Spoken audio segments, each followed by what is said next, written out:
neighbors. Everybody needs good neighbors with a little understanding. You can find the perfect blend. Neighbors should be there for one another. That's when good neighbors become good friends.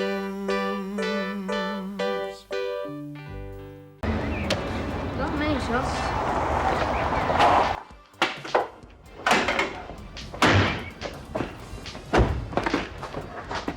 G'day.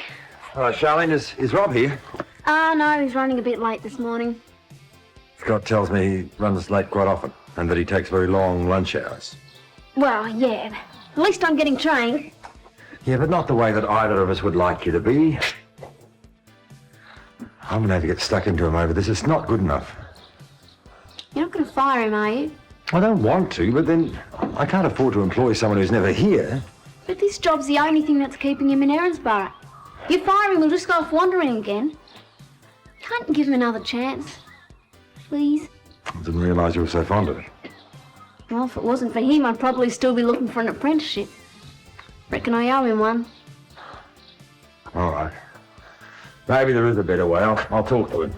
But don't just talk to him. Tell him to pull his finger out or he'll kick the seat off his overalls. Yeah, that ought to do it. I'll try.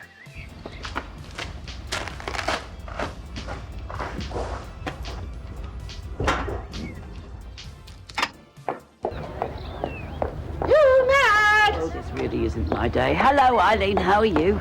Oh, very well, thanks to your timely piece of advice. Just what piece of advice was that? Well, you know about Harold's tendency to, come on strong, as Desmond would put it.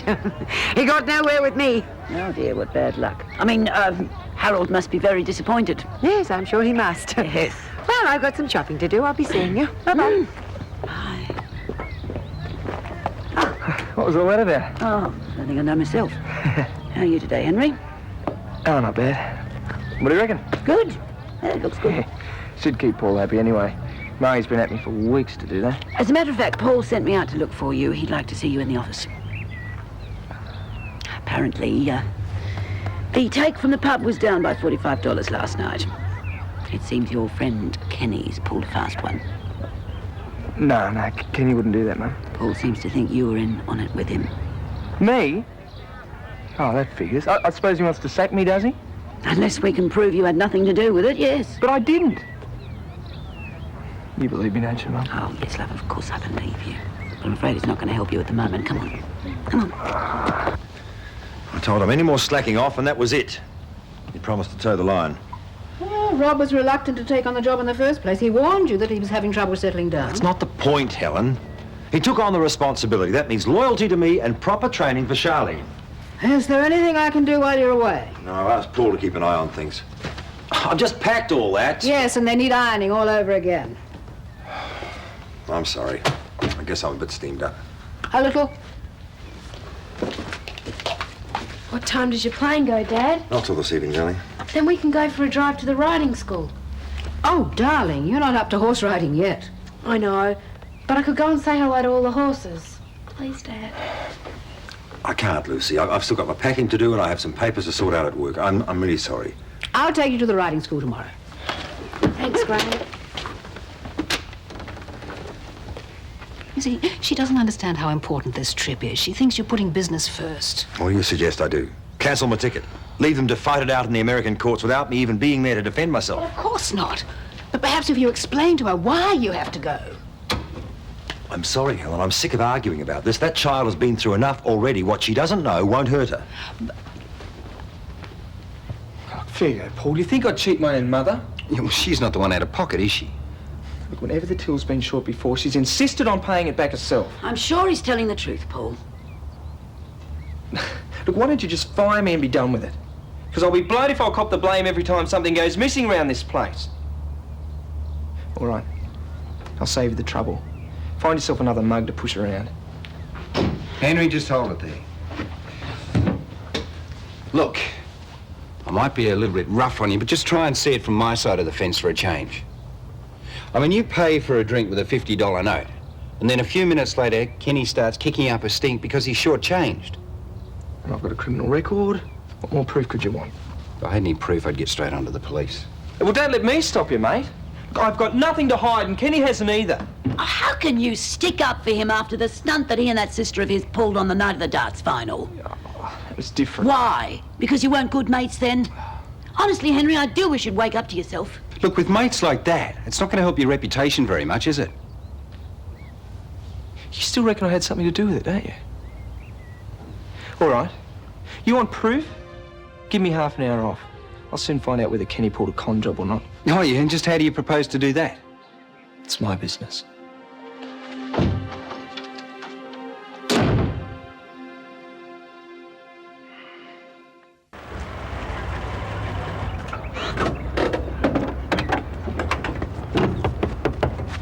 Henry, me old mate, don't tell me that tight-fisted boss of yours is giving you a holiday. He's thinking pretty hard about giving me a permanent holiday, actually. Why? What's happened? Well, you know all that fuss at the waterhole last night? Yeah. Well, Matilda was short $45. What's that got to do with you? Well, my boss seems to think you pulled some sort of rort and that I was in on it. Oh, not my problem. Your old lady shortchanged me. She's probably made a mistake with somebody else's dough, too. Oh, I don't know, mate. Mum's always been pretty good with money. Well, she has to, you know. Oh, come on, Henry. Anyone can make a mistake. Oh, sure. But Mum usually repays it herself. Only the most it's ever been's a couple of bucks, you know. Kenny, if you did pull some sort of rort, mate, I don't want her repaying it. Hey, look, will I do that to your mum? Come on, we're going to a movie. You want to come with us? No, thanks, mate. I reckon he planned the whole thing. Are you sure? Well, he hasn't said anything, but it wouldn't be the first time. Are you coming or what? Yeah, all right. He'll kill me for telling you. But I don't want to see you out of a job. And it's not fair for your mum to have to cough up either. Thanks, baby. Change your mind? Yeah, mate. Hey! This time I want the truth. If I have to thump it out of you, don't worry. I will. There you are, Lucy. A little present. Shortbread. Homemade. Thanks, Mrs. Clark. Very thoughtful of you, Eileen. We'll have them for morning tea. Put the kettle on, will you please, darling? Okay. That child looks far from well, Helen. Oh, her father's going away. She's not feeling very happy about it. Oh, where's Jim off to? To America on business. So you and Lucy will be alone in the house? Yes, excuse me, but I'm sure we'll be all right. I mean, we've got Scott on one side, Des and Mike on the other, and Harold just across the road. Oh, I wouldn't rely on Harold if I was you. Well, you heard what Madge said about him at Jamie's christening party. Oh, yes. No, he can't be relied on. And on no account invite him for dinner. I mean, you might end up being the main course. Eileen, Madge was only joking. Are you sure? Well, of course I'm sure. So don't start stories about him. Well, I may have already mentioned it to one or two ladies. Eileen. Well, I considered it my duty. I mean, after all, most of the choir are women anyway. You never know what he might get in his mind. Well, you'd better consider it your duty to set them straight the first chance you get. Madge was only joking? Eileen, I can assure you that if there's an animalistic side to Harold's nature, Madge has never seen hide nor hair of it. All things bright and beautiful, all creatures great and small. Good morning, Jane. Morning tea time already? Yeah. Could I have a coffee and a donut, please? Coffee and a donut, right. You know, your singing's improving all the time. Do you really think so? Sure. I think that if you had your voice trained properly, you might even become an opera singer. Oh, well, yes, perhaps. Wouldn't you like to be famous? No, I can't say I would, you know, because I enjoy my privacy too much. My greatest desire is to sing solo in church. I think I'd sing Amazing Grace. Well, when you do, I'll come and listen. Ah, that's the spirit. Donuts.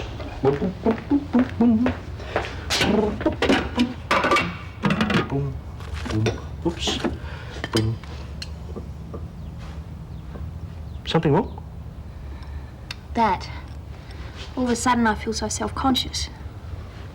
Well, you shouldn't. You're a very pretty girl. And Lassiter's couldn't hope for a better advertisement. Thanks, but I think the novelty is starting to wear a bit thin. And I'm not sure I like seeing my face plastered all over the place. So I am not the only one who doesn't look for fame and notoriety, eh? There, how's that? Better. There we go.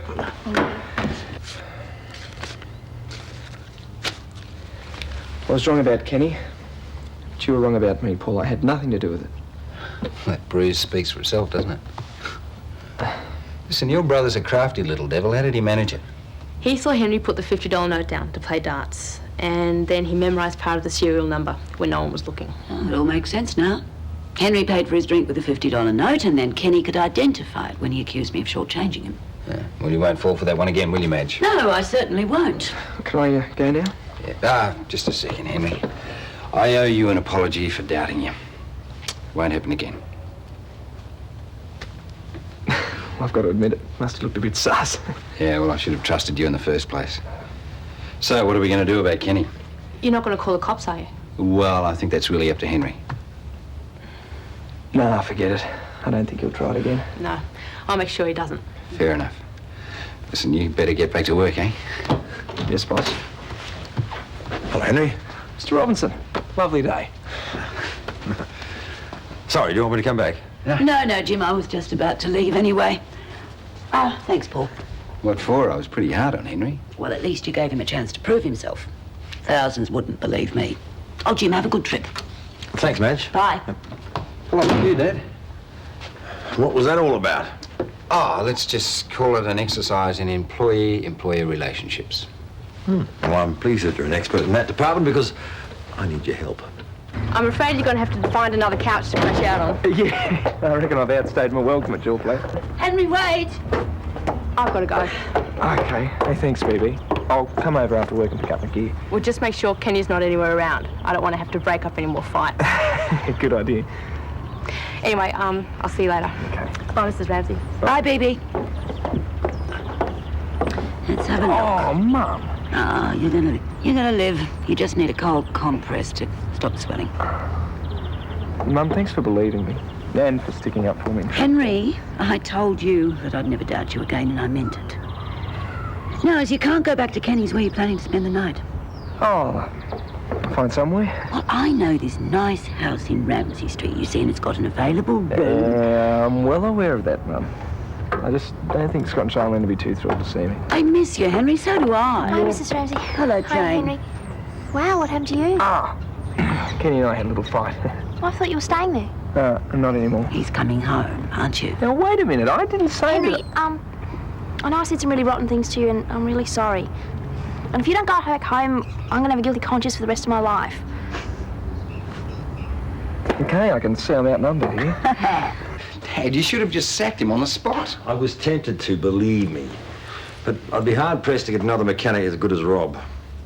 Yeah, well, if I find him slacking off, he's going to be out on his ear so fast he won't know what hit him. I don't want you to fire him, Paul. Just keep an eye on him. Give him a nudge if he doesn't toe the line. I'll decide what to do with him when I get back. Yeah, well, you may not have a business to get back to. I've already had complaints from a couple of the hotel guests about bad service there. Well, what sort of complaints? Oh, it was nothing major, so don't panic. Well, they were just upset because their cars weren't back on time. Well, why didn't you tell me? Oh, I thought it was a one-off thing. Besides, you've got enough on your plate with this court case at the moment. Look, Dad, sure, I feel sorry for the bloke too, but he's a dead loss. Get rid of him. No. I said I'd give him another chance. Let's just watch him for the next couple of days. Fair enough. But look, I am not going to sit back and watch a great little business venture go down the tubes. One false move and he's out.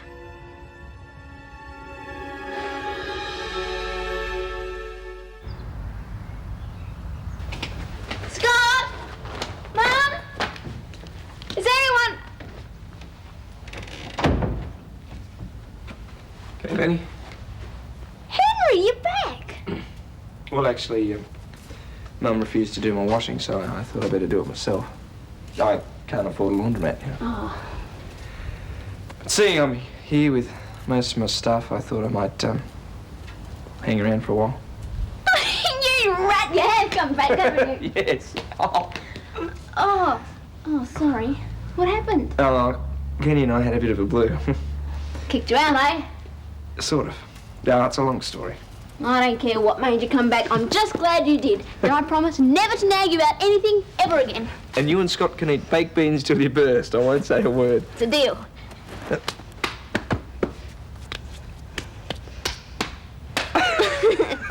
Hey, does Mum know? Well, she talked me into it, actually. She made me an offer too good to refuse. What?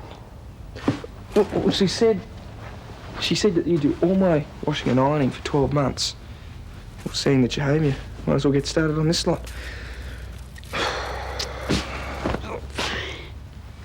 Oh, Madge, that is wonderful. Oh, Harold, I have missed him so much. I mean, Scott's a nice boy and I love him dearly, but the place just hasn't been the same without Henry's dirty socks and shorts hanging around the place. Do you mind if I call around tonight? I'd love to welcome him back to Ramsay Street. Oh, just come for dinner. Oh, no.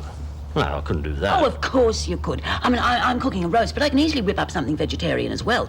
And there is steamed pudding and custard for dessert. Steamed pudding. Oh, Madge, you've twisted my arm. Oh, good. Oh, the kids will be so pleased. They're very fond of you, you know. So am I, for that matter. I take it that Rob Lewis is on the outlet. He has never been anywhere else. And I could say the same thing about Eileen Clark. Oh, no, Eileen's a nice enough woman. A little bit odd, of course, as you know. But you know how I feel about you, Madge. Oh, we've both been rather silly, haven't we? Yes, we have.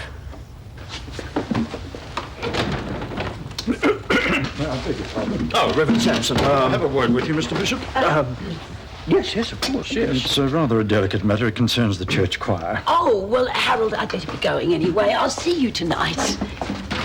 Yeah, well, until then, my dear. Yes. Bye, Reverend. Mrs. Ramsay. Well, then, what can I do for you, Reverend? Well, it's been brought to my attention that the majority of members of the church choir are women. Yes. And a smorgasbord of tuneful voices they are, too. When they sing the harmonies for "The Lord is my shepherd," I cannot tell you the passions that it stirs. Yes, well, I think it's about time we had a little chat about those passions of yours. Now, Dad, have you got your passport?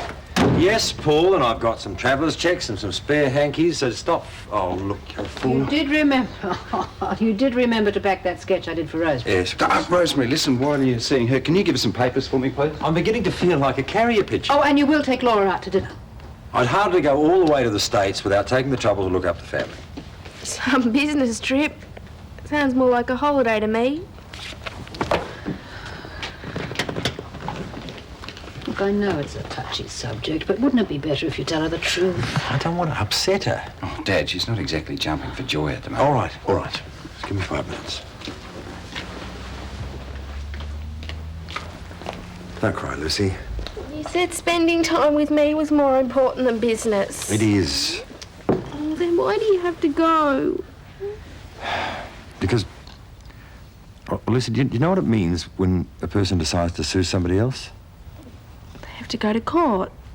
If the person getting sued loses, he has to pay compensation. Well, someone in America wants to sue me over that jack that I designed. Remember? Someone got injured, and I have to go to court.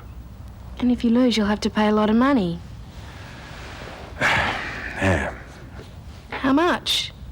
Well, I have to sell the house and the business. You know what that means, don't you? You'd have to find another job. And we wouldn't have anywhere to live. That's right. Now do you see why I have to go to America? Yes. Why didn't you tell me before? Oh, I didn't want to worry and upset you, darling. I'm not a little kid anymore, Dad. And there's nothing to worry about anyway. You won't lose that court case, will you? Of course not. Holy mackerel. How did you ever survive before the washing machine was invented? Well, it wasn't easy, Henry, but we managed. Oh, looks great. Yes, and you and Scott have got to help eat it. Remember what happened the last time I did this? Henry ruined our appetite, so I don't want any arguments. Who's arguing? What? Come on, Lenny, aren't you going to put up some sort of fight in the name of independence? Independence? What's that? Do you think you better warn Scott that baked beans are off tonight? Oh, let him finish his essay first. He'll be too hungry to argue about anything then. Do you need a hand? No, thanks, love, no. I'll go and have a shower then. That's if Henry's left me any hot water. Oh, that'll be Harold. Oh, I'll let him in, Mum. No, you go and hang that washing out, otherwise it'll never get dry. Go on.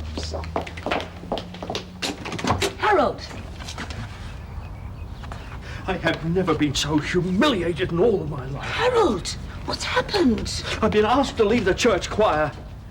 Reverend Sampson was most emphatic about it. But you have a wonderful singing voice. Oh, that singing voice has got nothing to do with it. Someone's spreading vicious rumours about me. What sort of rumours? Well, apparently I am a philanderer of the worst kind. I'm a scalp hunter who cannot be trusted around women. But surely Reverend Sampson doesn't listen to malicious gossip. Oh, the women in the choir gave him no choice. Madge, my reputation has been ruined. Oh. But what I can't understand is, why would someone want to do this to me? Oh,